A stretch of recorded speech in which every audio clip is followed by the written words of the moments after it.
ಯೋಗನಗರಿ ರೈಲು ನಿಲ್ದಾಣದ ಬಳಿ ಹಳಿ ತಪ್ಪಿದ ಉಜ್ಜಯಿನಿ ಎಕ್ಸ್‌ಪ್ರೆಸ್‌ನ 3 ಬೋಗಿಗಳು. ಉತ್ತರಾಖಂಡದ ಋಷಿಕೇಶ್‌ನ ಯೋಗನಗರಿ ರೈಲು ನಿಲ್ದಾಣದ ಬಳಿ ಇರುವ ಕಾಂಡ್ ಗ್ರಾಮದಲ್ಲಿ ಸೋಮವಾರ ರಾತ್ರಿ ಉಜ್ಜಯಿನಿ ಎಕ್ಸ್‌ಪ್ರೆಸ್ ರೈಲಿನ 3 ಬೋಗಿಗಳು ಹಳಿ ತಪ್ಪಿದ ಘಟನೆ ಸಂಭವಿಸಿದೆ. ರಾತ್ರಿ 9:30 ಸುಮಾರಿಗೆ ನಡೆದ ಈ ಅಪಘಾತದ ವೇಳೆ ರೈಲಿನಲ್ಲಿ ಯಾವುದೇ ಪ್ರಯಾಣಿಕರು ಇರಲಿಲ್ಲ ಎಂಬುದು ಆತಂಕವನ್ನು ತಗ್ಗಿಸಿದೆ. ದಿನನಿತ್ಯದ ನಿರ್ವಹಣಾ ಕಾರ್ಯದ ವೇಳೆ ಬ್ರೇಕ್ ವೈಫಲ್ಯ ಉಂಟಾಗಿರುವುದು ಪ್ರಾಥಮಿಕ ತನಿಖೆಯಲ್ಲಿ ಕಂಡುಬಂದಿದ್ದು, ಅಪಘಾತದ ನಿಖರ ಕಾರಣಕ್ಕಾಗಿ ರೈಲ್ವೆ ಇಲಾಖೆ ತನಿಖೆಯನ್ನು ಆರಂಭಿಸಿದೆ.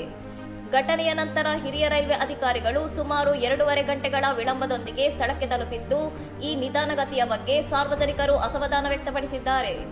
ಘಟನಾ ಸ್ಥಳದಲ್ಲಿ ಜಮಾಯಿಸಿದ್ದ ಬೃಹತ್ ಜನಸಮೂಹವನ್ನು ಸರ್ಕಾರಿ ರೈಲ್ವೆ ಪೊಲೀಸ್ ಸಿಬ್ಬಂದಿ ತೆರವುಗೊಳಿಸಿ ರೈಲು ಹಳಿಗಳ ಸುರಕ್ಷತೆಯನ್ನು ಖಚಿತಪಡಿಸಿಕೊಂಡಿದ್ದಾರೆ. ರೈಲ್ವೆಯ ನಿರ್ವಹಣಾ ಕಾರ್ಯವಿಧಾನಗಳು ಮತ್ತು ಸುರಕ್ಷತಾ ಕ್ರಮಗಳ ಬಗ್ಗೆ ಈಗ ಗಂಭೀರ ಪ್ರಶ್ನೆಗಳು ಉದ್ಭವಿಸಿದ್ದು, ಇಲಾಖೆಯು ಈ ಕುರಿತು ಸಮಗ್ರ ಪರಿಶೀಲನೆ ನಡೆಸುತ್ತಿದೆ. ಇನ್ನಷ್ಟು ಸುದ್ದಿಗಳಿಗಾಗಿ ನೋಡ್ತಾ ಇರಿ ಸೌರಂ ಟಿವಿ.